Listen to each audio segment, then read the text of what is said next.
go back to Netflix and stuff, and no, we're going back to cinema. Sorry, we're going back to cinema, and we're going to talk about Empire of Light. Now, Sean and I, well, if it's in cinema this week, just assume that Sean has seen it. So, so Sean and I have seen this one, and Empire of Light. So this is Sam Mendes. It's Sam Mendes, and it is the excuse me, stop my timer on myself.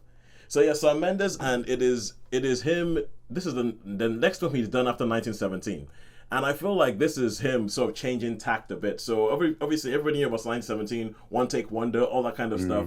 And this is Sam Mendes doing the personal film that you're watching this and you have a feeling that this might be based a little bit in his childhood.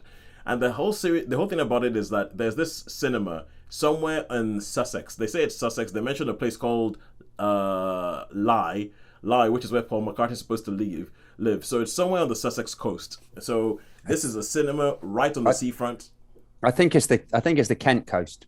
the Kent coast. Yeah, I Okay. think it's.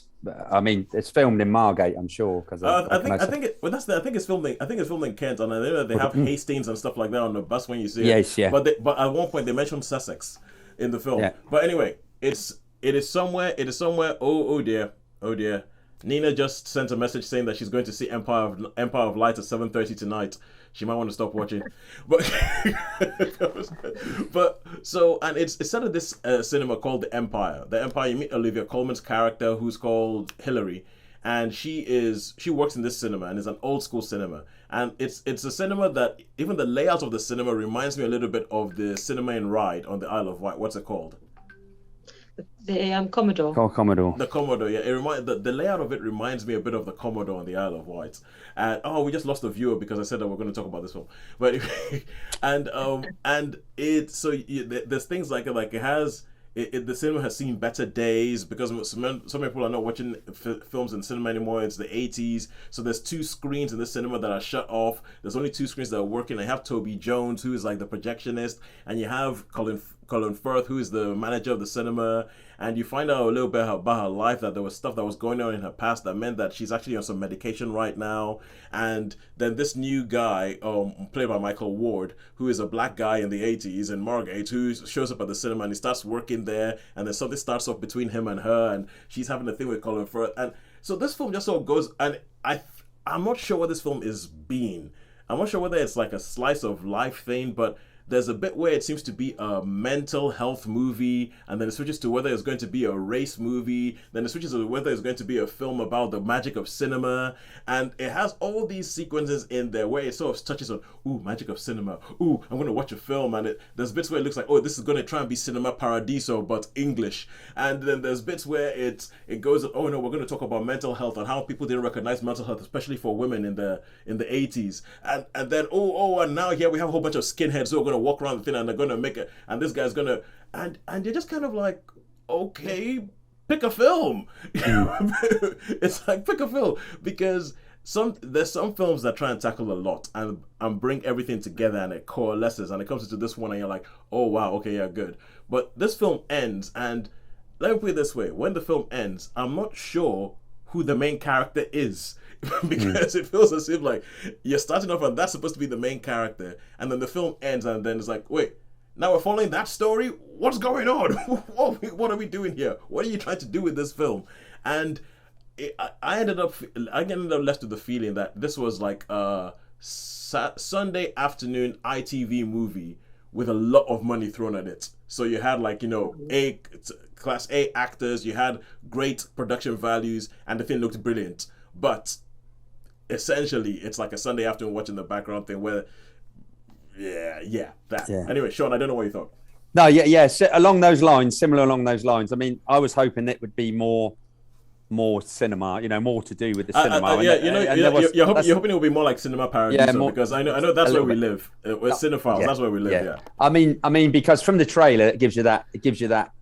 The trailer gave me that thought that, oh, this is going to be, especially because they show more of the Toby Jones bit with the looking at the films and the projectors and all that, and I'm like, because that bit I love. I'm going through the technicality about how you change the reels from one reel to another. I was I was watching those scenes, and those scenes where he's in the projection booth, I was thinking about you and Butch. Yeah, me and Butch. I was thinking about you. So Sean, so was I. So was I, though. So was Sean I. has Sean has a friend, Butch, who was the projectionist in the cinema in Bournemouth, and used to throw the key down to Sean so that Sean would come join him up in the projection booth, and Sean used to watch a whole bunch of films for free.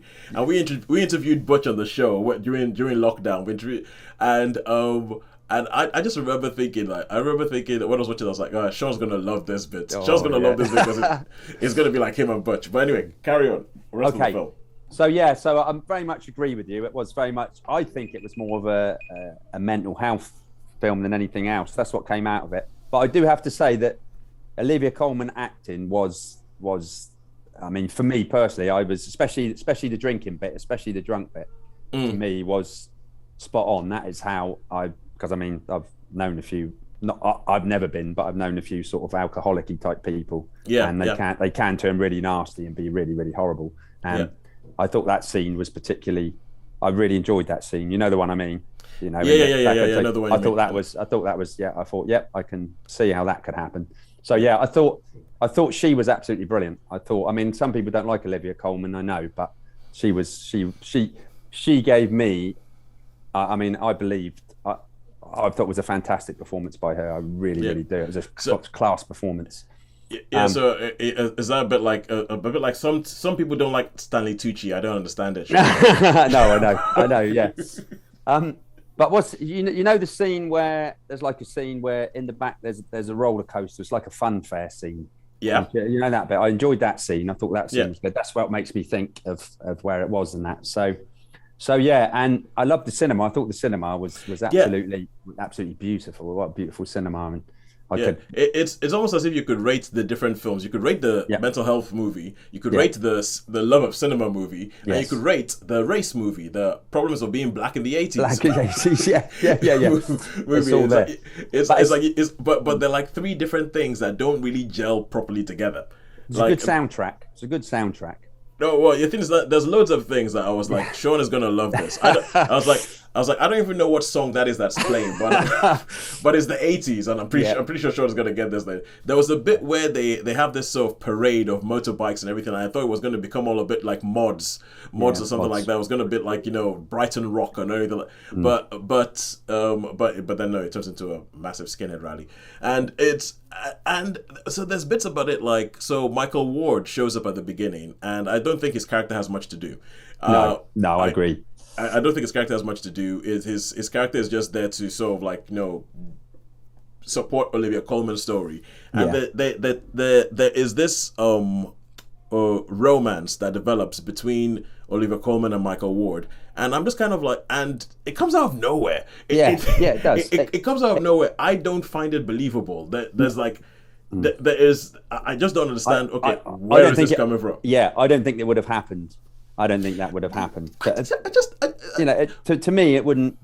Yeah, but anyway. The thing is, I mean, my problem was that it wasn't believable. It's like, because if you talk about May December romances, yes. I can handle a May December romance. I mean, it made me think about a film in which that kind of thing was done brilliantly. Film stars don't die in Liverpool. That was true. Film stars don't. We had Annette Bening and Jamie Bell, and that. They nailed that. You believed that romance all the way through. This one, you were like, "What the hell's going on? Why?" Yeah, that's right. It was. I mean, she was pretty bad. And I also don't think Colin Firth was particularly good in this. He's another one who didn't have much to do. Yeah, he didn't have much to do, but he wasn't particually. It certainly wasn't Mr. Darcy, Sharon. I'm afraid to say. No. In fact, he looked like he was getting on a bit, wasn't he? Oh, he very much was not Mr. Darcy. He has one particular line. One of his first lines in the film is very much not Mr. Darcy. Yeah. And I will leave that there. But anyway, so if it comes to stars, given this stars, I think I would give it a 3. I mean, because I think it's watchable, but as I said, it's too disjointed for me. Yes. Some of the things that are supposed to be key to the whole central premise of this film, I didn't find believable. And I just didn't get what I feel like if it had picked one of those things, and if it decided we're going all in on the power and the brilliance of cinema, yes. If it had gone all in on the mental health story, yes. If it had gone all in on the race story, I don't think Sam Mendes is the right person to be telling that story. No. So I'm not sure about that. I'm not sure about that bit. But when there's a scene where they try and bring together the sort of mental health thing and the power of cinema thing, and I was just watching it going, why would you do that? Yeah, that's it. Yeah. So I'll give it a 3. Yeah, I'm with you much of the way on that. I mean, there was enough in there to call it nostalgia, call it what you want. There was enough in there to sort of keep me watching. You know, it wasn't like I wasn't like huffed puffed or anything like that. So, and I thought Olivia Colman's some of her performance was absolutely first class. Absolutely, that one scene. And I liked the cinema bit when they went in the cinema. So they saved that to the end, didn't they? All towards the end. So that just in case you didn't like the rest of it, you think, oh, well, I like it. So I give this a 3-star. Yeah, but that's a bit where it tries to go for a cinema paradiso type stuff, and I don't feel it's earned it. No, I don't feel it's earned it by that point. Like Cinema Paradiso, there's that whole sequence at the end of the film, and by the time they get there, the film has earned it. It has done its dues. It has done everything to make you believe that scene. This I don't feel does that. No.